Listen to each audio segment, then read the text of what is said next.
Roger A. Mitchell. Dr. Roger A. Mitchell. 1, 2, 3, 4, 5.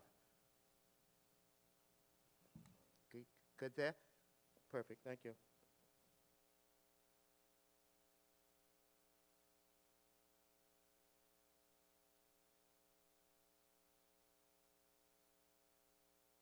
One, 2, 3, 4, 5.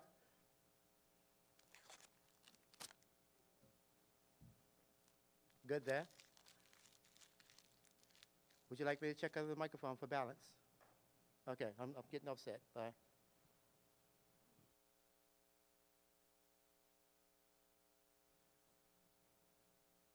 Do it or not?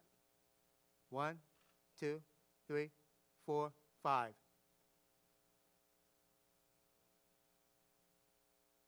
Levels up, up, pinch, all the way across. Let me give you one more check. 1, 2, 3, 4, 5.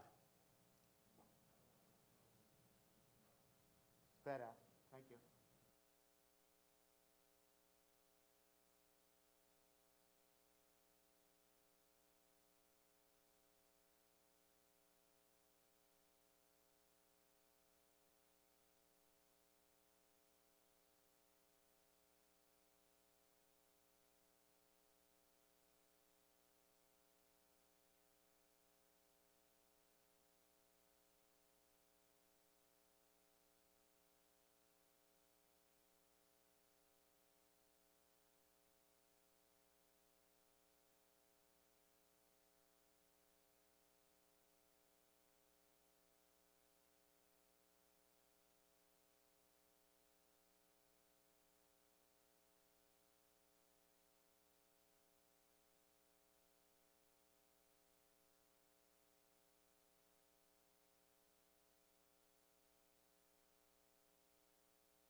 And now, we bring you the following live press announcement from D.C. Mayor Muriel Bowser. Our regularly scheduled program will resume following the announcement. Good morning. I'm Muriel Bowser. I'm the mayor of Washington, D.C. I'm here to provide an update, to provide the public with the district's posture and update on the acts of domestic terrorism and sedition that unfolded in the nation's capital yesterday. I'm joined by members of my team, including the Chief of Police, Robert Conti, and the Director of Homeland Security, Chris Rodriguez. We are also joined by the Secretary of the Army, Secretary Ryan McCarthy, who will be available to answer your questions as well. I want to begin by thanking D.C. residents for heeding our call to stay at home during the last 2 days. You did your part to keep our city safe. What we saw was an affront not only to our democracy, but also to our values, the values that make the District of Columbia a welcoming, diverse, and inclusive city. I also want to thank the men and women of the Metropolitan Police Department for responding to the United States Capitol Police's request yesterday for backup and quickly restoring order to the Capitol building. Their heroic acts yesterday demonstrate what true patriotism is. Chief Conti and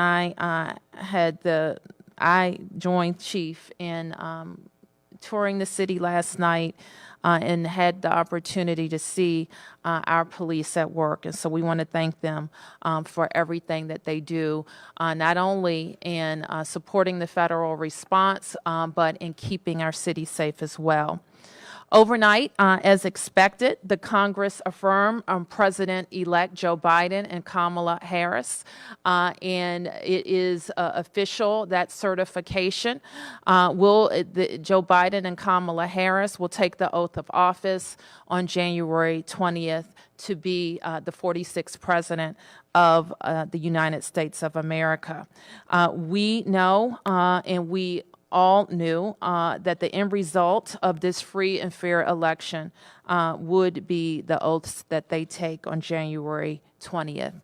This should send a clear message to our nation and the world that despite actions of an unhinged president and those that believe the baseless conspiracies that have been peddled by him and by other elected officials, that the United States remains strong.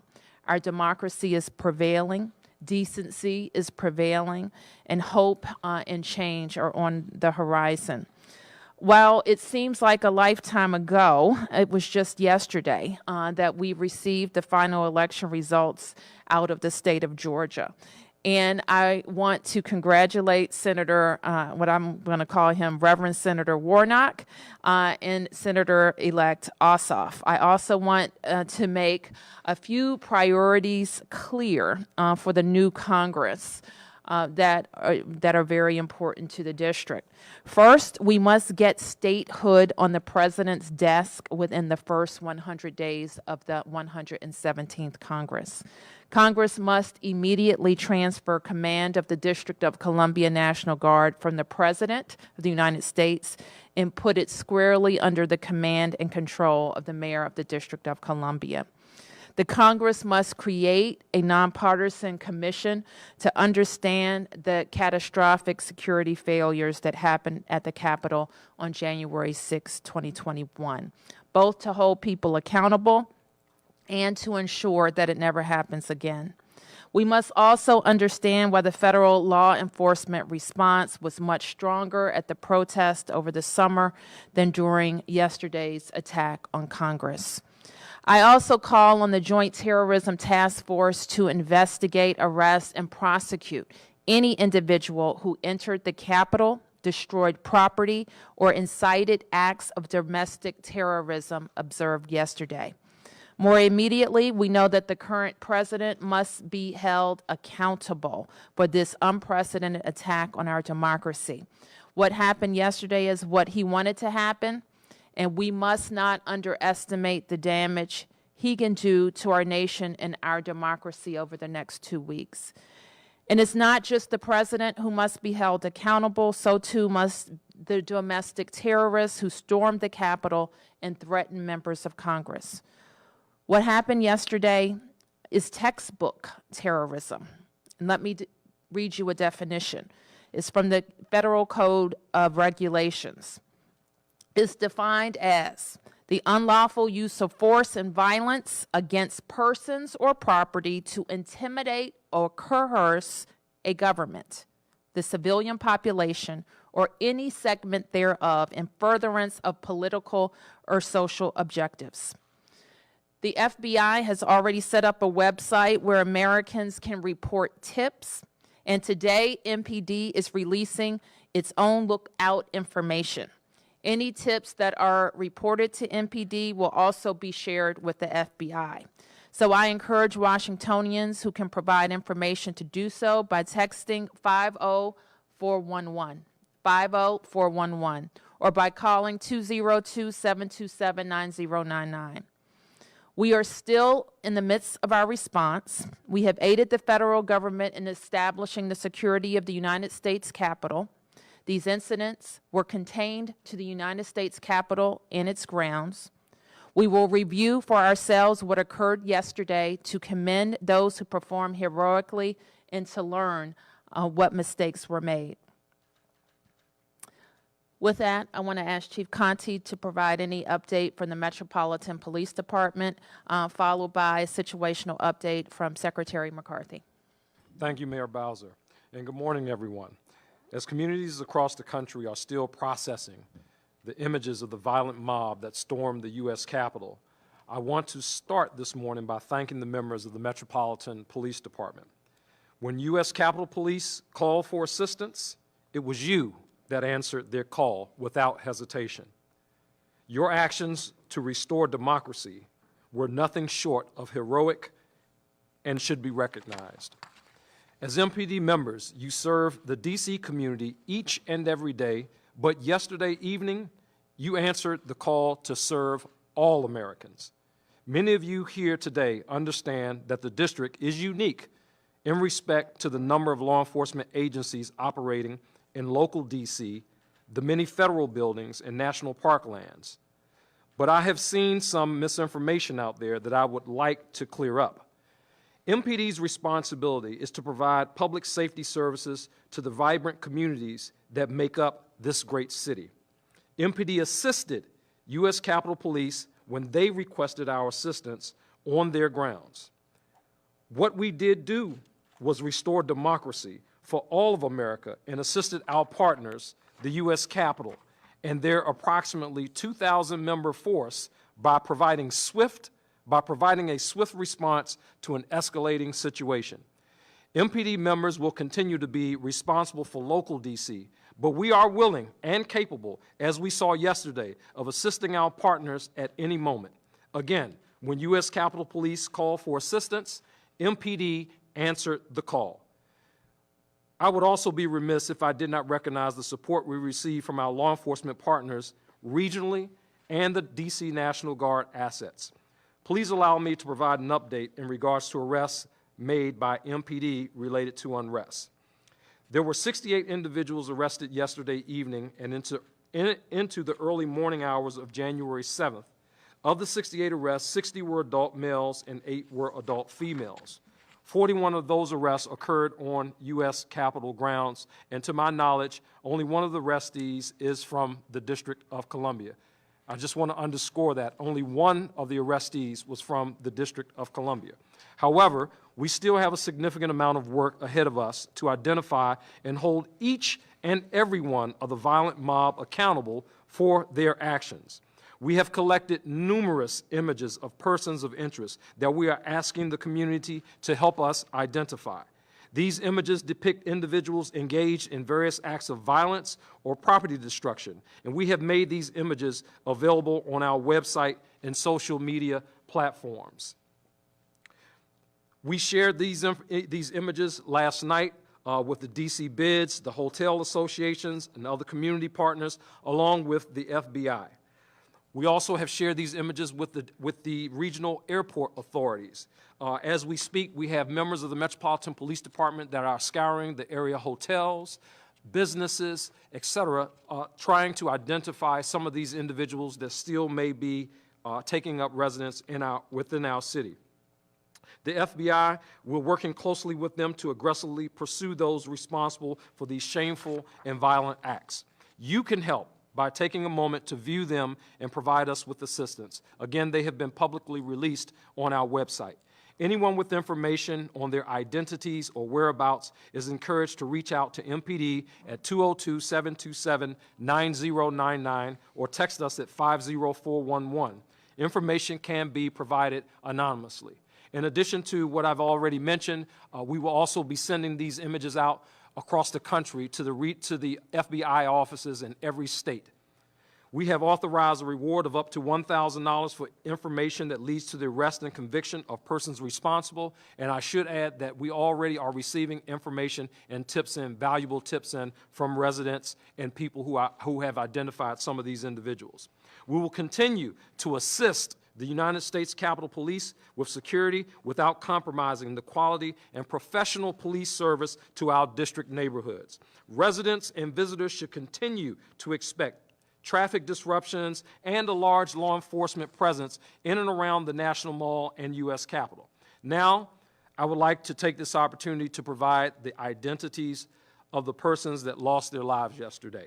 As I mentioned late yesterday, the Metropolitan Police Department is handling the investigation of the U.S. Capitol Police officer-involved shooting that occurred in the House lobby area.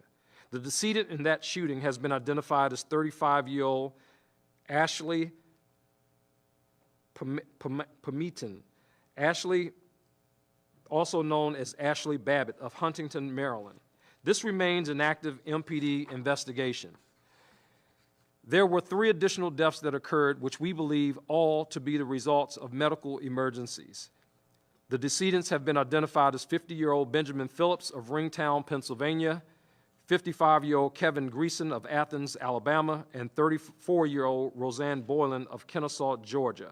Lastly, I would like to thank all of D.C. and our neighboring jurisdictions in Virginia and Maryland for adhering to the mayor's and the governor's curfew orders. And now I can turn it over to Secretary McCarthy. Thank you, Chief Conte, Mayor Bowser. Yesterday was a horrible and shameful day in our history. But one thing we did see was incredible leadership by Mayor Bowser and Chief Conte, and saw the best of this city.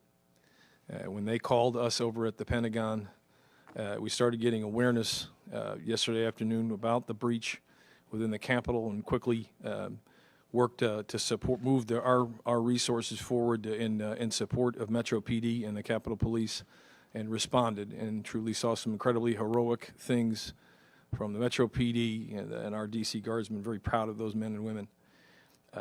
At present, the entire DC National Guard has been mobilized.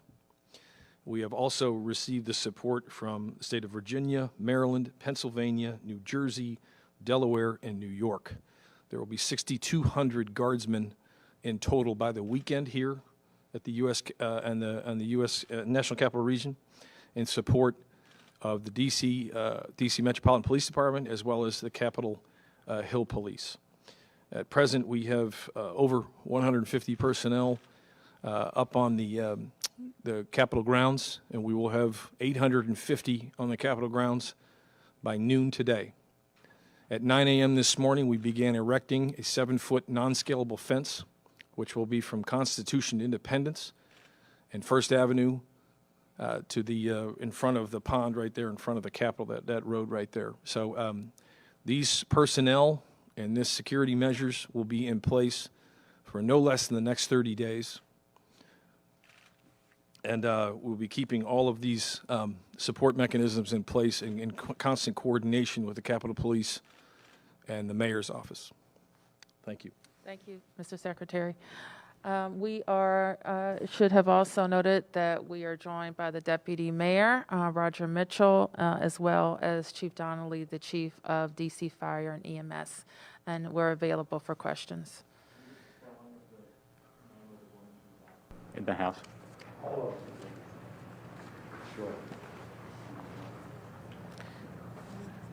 Do we have anything available with it printed? Can we print that? We'll get back to you. Okay, thank you. Mayor Bowser, given yesterday, I mean, I was out on the streets. I saw Can you MP just introduce yourself Pete before? Muntean with CNN. Saw Okay. MPD making arrests for the curfew. Saw MPD out at the Capitol. It seemed like MPD was out in numbers, but Capitol Police were not. What do you say to that? How do you classify Capitol Police and their response? Well, I think that there's going to be a lot of time for us to figure out what happened. Obviously, it was a failure, or you would not have had police lines breached and people enter the Capitol building by breaking windows and terrorizing the people, the members of Congress who were doing a very sacred constitutional requirement of their jobs. So clearly, there was a failure there. I think that I won't be able to answer your question right now. There's going to have to be a real investigation into what happened. Yes. You wish that you got more federal support early on. You sent a letter earlier before the 6th saying we don't necessarily need the federal help when it comes to policing in the district. Do you wish you did something differently there? Well, let me be clear about what the district's responsibility is. I know that you heard Chief Conte's remarks, but let me step back a little bit. We, of course, have a nearly 4,000 person police department, and we are responsible for policing non-federal properties in the District of Columbia. And that's an important distinction because I think you know part of our founding and the creation of the District of Columbia was the federal government's concern that the local jurisdiction could not overtake the federal part of government. And so the Capitol, the White House, and other federal installations in the district have their own police departments, the United States Capitol Police. And we cannot decide for the Capitol, the members of Congress, that we are going to be their police department. But we stand ready to assist them at any case. And that's why we have so much regional planning for big events, for demonstrations, for protests that turned riotous like this one, for the inauguration, for the 4th of July, you name it. We have a regional cooperation system and planning. Now, as we planned with all of our federal partners for this event on January 6th, I made the decision that I needed MPD to focus on law enforcement activities and being able to respond to any hot spots. And that's why we needed our National Guard, the DC National Guard, to help us maintain a perimeter around our areas of concern. The Capitol Police and the leadership at the Capitol, they did not make the decision to call in Guard support. I cannot order the Army, the National Guard, to the United States Capitol grounds. I can in the district with the approval of the Secretary of the Army. So I guess we called up our Guard, and we've had Guard support throughout our COVID pandemic, but specifically for public safety issues, I will issue an additional request to the Army, which I think I did at the end of December. And the Secretary of Army approved that request, and we put our Guard troops on the ground to support MPD. Yes. Mayor, you said there was a state of emergency you were declaring for, I guess, 2 weeks. What does that mean, and how is that different from what we would expect anyway over the next 2 weeks? The state of emergency is a way that I can organize the resources of DC government to move on an emergency basis. So some things that you might expect would have community notice, we may not be able to have that type of notice because we need to move urgently. It helps me organize all of my procurement resources on this issue. That's all administrative. But more than that, it's a notice to the public that we may have to do some extraordinary things to maintain public safety. And a curfew is an extraordinary thing that we have to use to maintain public safety. When I tell residents of the District of Columbia to stay in your home or you could be subject to arrest, that's an extraordinary thing. And the state of emergency puts DC residents, visitors, and our businesses on notice that we may have to do something extraordinary like that, that would require you to stay at home or close your business or stop transit or other public transportation earlier so that we can maintain public safety in the district. So it's just so people are kind of aware that things could happen quickly, because obviously you did a curfew like that yesterday, right? We gave about 4 hours, 3 or 4 hours notice. It is important when we do a curfew so that everything is legal and the arrests that our officers make are prosecuted, that we follow a certain protocol. We issued a public emergency. We justify why that infringement on people's liberty is necessary. We give a public statement that you all carry widely so people are aware. I think we issued several what do you call those? WIA alerts that went out on people's cell phones. That includes district residents and people visiting the district. So we make every effort that people can comply with our public safety order.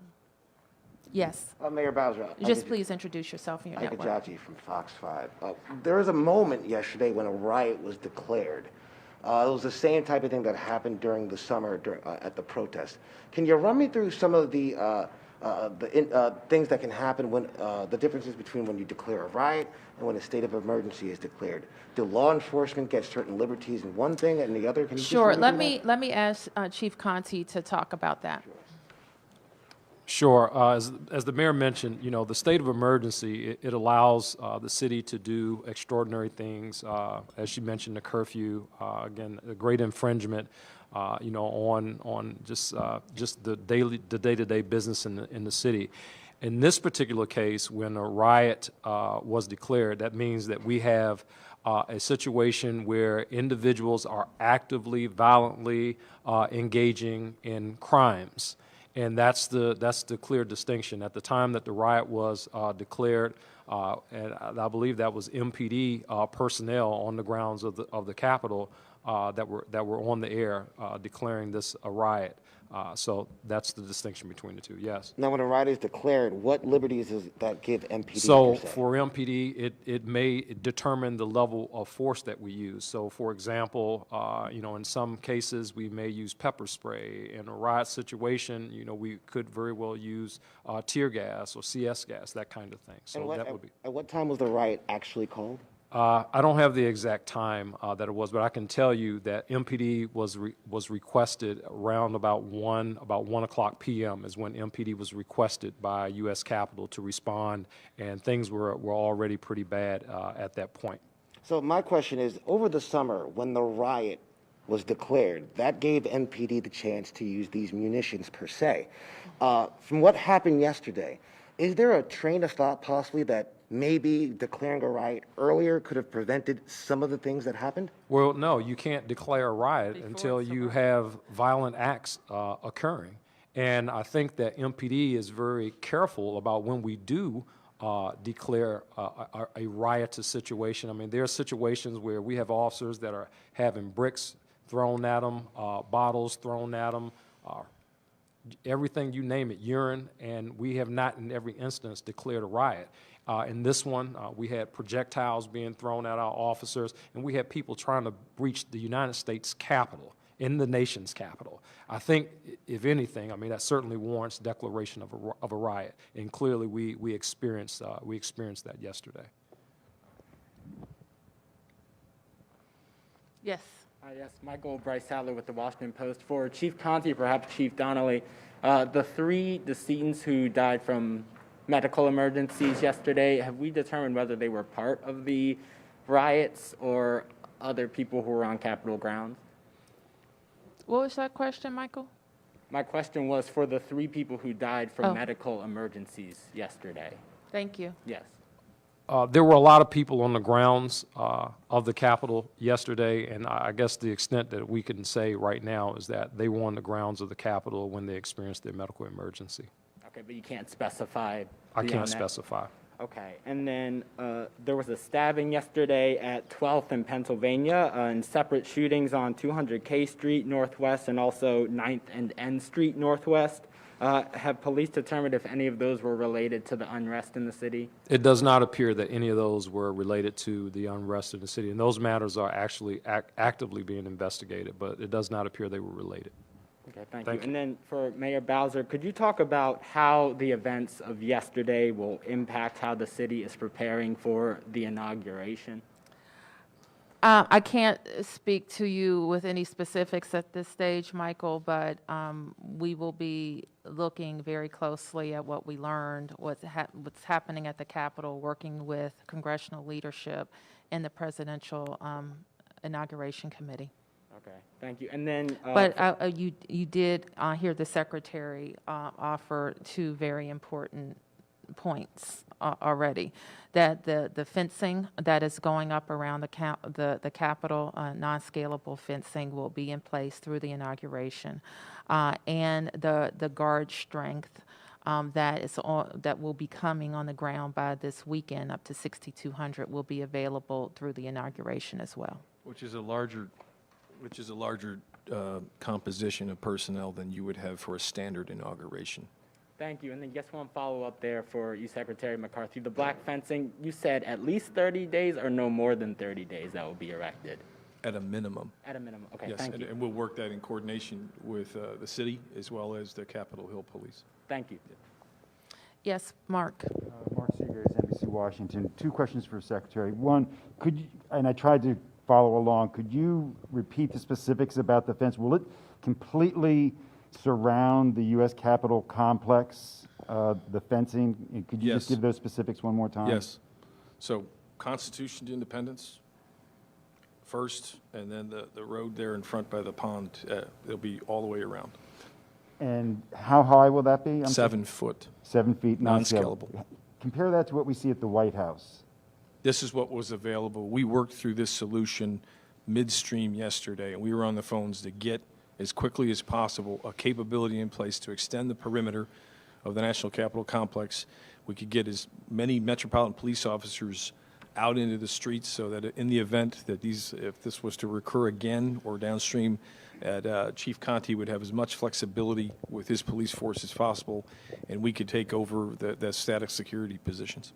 And I appreciate it may not have been your decision, and we know it certainly, the chief and the mayor said it wasn't their decision, but what can you tell us about the lack of preparation prior to yesterday on the part of the U.S. Capitol Police, and why in months prior we saw troops surrounding the U.S. Capitol when other protesters were coming, but yesterday we didn't see anything. Why were there no troops or any other backup security there yesterday, given what we all knew in the public domain? You must have had better intelligence than we did, but we all knew that this was possible, if not likely.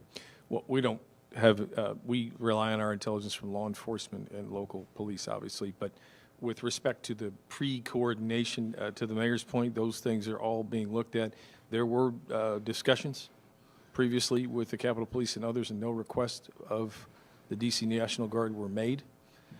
Obviously, there's a different branch of government, so we have to be requested to come onto the grounds. Yes. Hi, Jane Recker, Washingtonian. Mayor Bowser, correct me if I'm wrong. My understanding is that with the public emergency, any curfews, business closures, that's going to be kind of a day-to-day decision based on the threat in the city. Is that correct?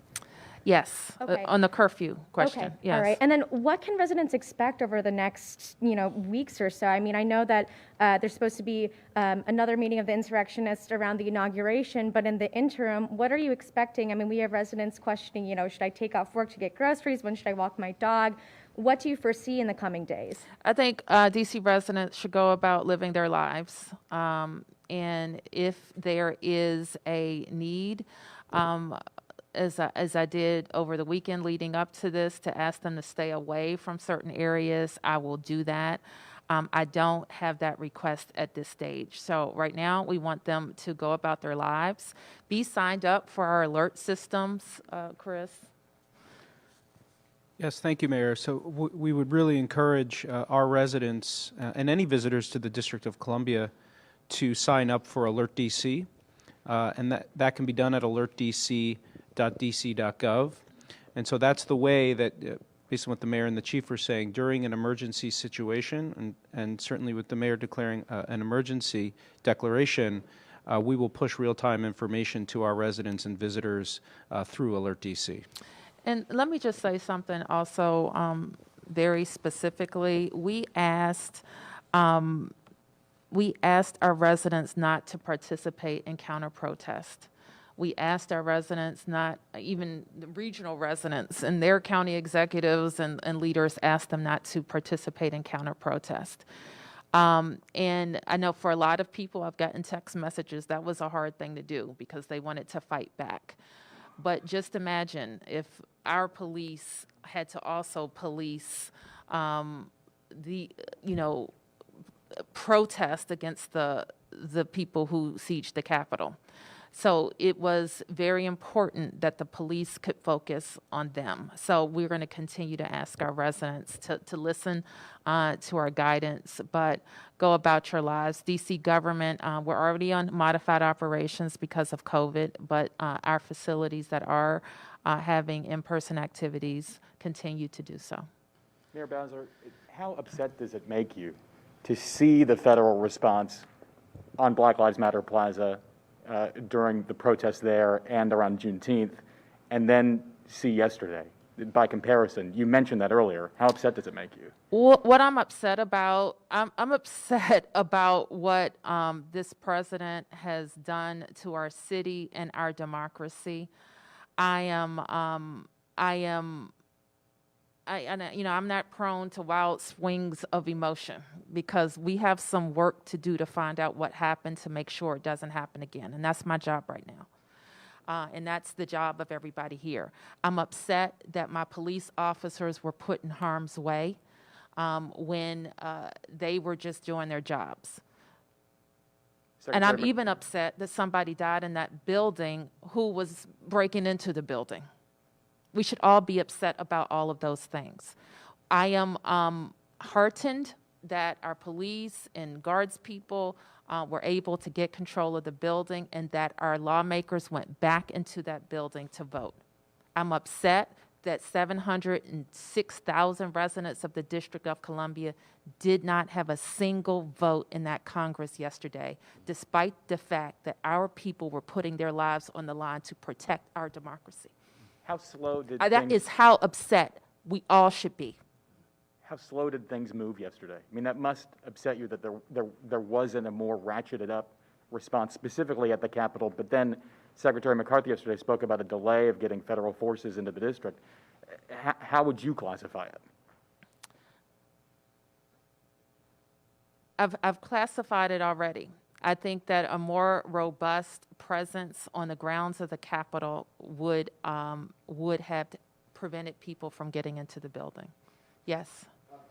Fox 5 DC. Mayor, it's one thing to have a more robust presence on the ground, but when we have Capitol Police just seemingly letting people inside, I was there seeing them letting out, and then to hear that we only have 13 arrests for unlawful entry. It's one thing to have several officers on the ground, but what do we do if they're not as effective as possibly should be? I think you've laid out another question that it will be subject to investigation. I think that's an important question. We not only need people, we need effective deployment of those people. Yes. Mayor, what do you, Sam Ford with Channel 7. Mayor, what do you all know about these groups like Proud Boys, QAnon, militia group? Were they involved in this, and are they among the people arrested?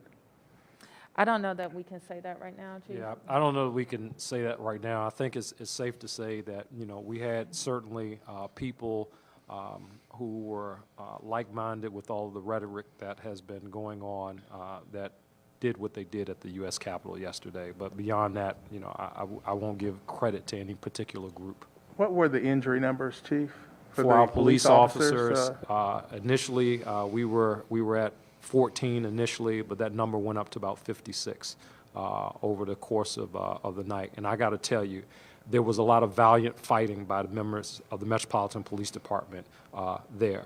At one point, several officers, as a result of munitions and pepper spray and tear gas, being able to step off the line, be triaged quickly and back on the line to try to ensure the safety and security of our Capitol building. So just a tremendous amount of heroic acts. I have one officer who's still in the hospital right now. He was snatched into a crowd. He was beaten. He was kicked. He was tased several times. So, yeah, they fought. They fought very hard yesterday. 56 MPD officers. That's correct, sir. Yes. A clarification on the arrests. I'm seeing that 25 arrests were made for curfew violations and unlawful entry on the Capitol grounds. I'm wondering if there were any arrests made just for unlawful entry on the Capitol grounds, or if all of those arrested were in curfew violation. So all the arrests that occurred after 6 p.m., the initial group of 25 or 26, whatever it was, those arrests were right on the Capitol grounds. This was after the mayor's curfew was in effect. We gave the order.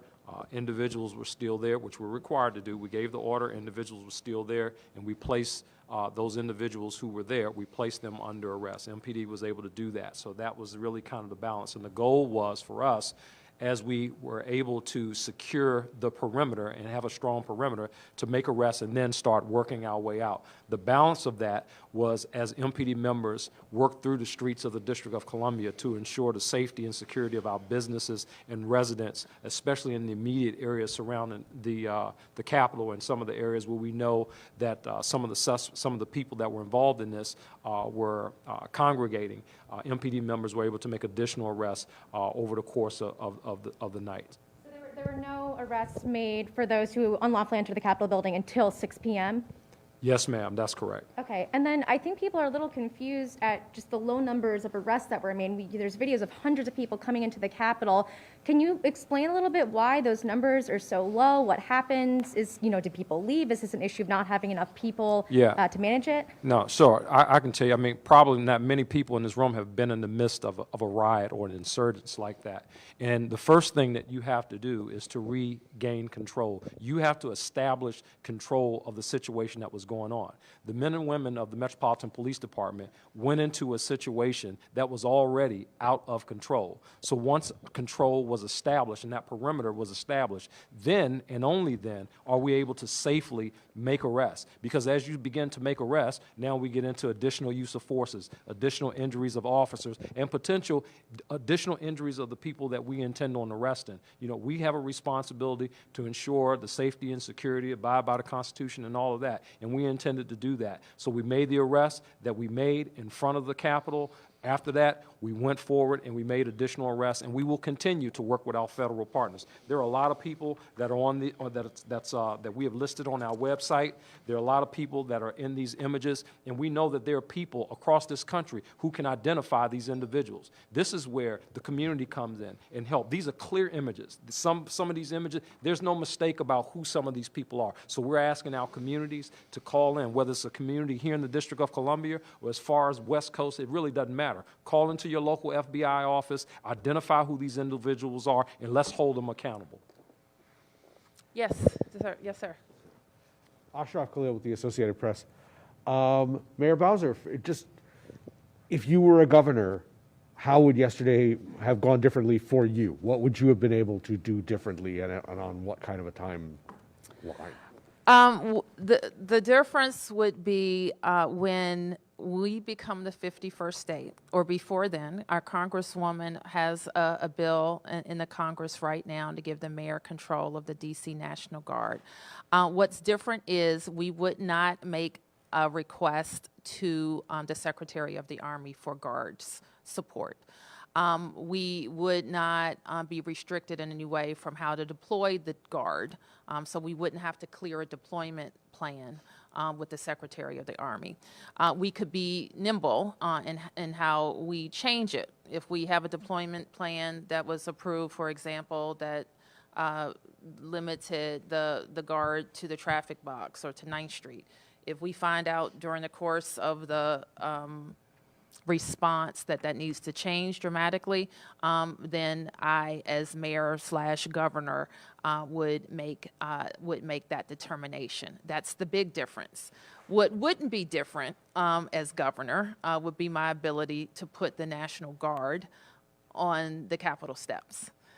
I wouldn't be able to do that as governor, nor would I be able to use our state police on the grounds of the Capitol. That wouldn't be different either. Yes, and we're going to take one more round, and then we're going to wrap up. Yep. Sure. I want to address some images that were going around on social media of some of the protesters and rioters celebrating indoors at the Alibi Bar, as well as the lobbies of some hotels across town, packed into crowds, not wearing masks. What is going to be done? What kind of fines are going to come to these businesses? I realize that the hotels can be a trickier situation, but with the Alibi, that is a bar that allowed for indoor dining, indoor drinking. What's going to be done with that? We'll have to investigate that. I saw one, for example, when we were driving around where that was the case. There may be hotel guests, and we will see what violations of their business license occurred. Any other? Yes, Mark. A question for you, Mayor, and a Yep. question for the two gentlemen. Mayor, and I know you've been asked this in one way before, but what is your fear, after seeing what we saw yesterday, what is your fear that could happen on January 20th, and what steps might you take that we haven't seen thus far that you might be considering to maintain the peace? And do you think there should be a public ceremony? Well, Mark, I think that we're obviously concerned about the 20th. We're concerned about the days leading up to the 20th. But I think we as Americans have to also ask ourselves, is this going to be a new normal in America? Regardless of if Donald Trump is the president, are people still going to be inspired to violence and to try to overthrow institutions of our government? So I think that frame for everybody has to reset, because it may not end on the 20th.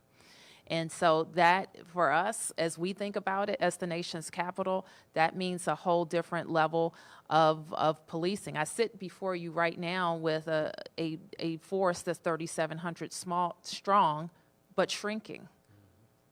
I sit before you with local laws that affect how we approach First Amendment demonstrations that may turn to riots. I sit before you with a $100 million bill that the federal government owes us from the last 4 years of helping the federal government police First Amendment demonstrations that are increasing in number and complexity. So all of those things as we move forward, not just for the 20th, but as the mayor, the chief executive of the nation's capital, host to the federal government with a force that supports federal forces, we have a lot to think about if this is going to be a new normal in America. And if I could just follow up with the chief and the secretary about intelligence, what can you tell us about the intelligence you had leading up to yesterday? And was there any intelligence that suggested that there would be an attempted breach of the U.S. Capitol? There was no intelligence that suggested there would be a breach of the U.S. Capitol. The intelligence leading up to that, we won't talk specifically about the intelligence that we had, but we anticipated certainly that there would be an increased number of people into our city. In comparison to the previous two demonstrations, we certainly knew that.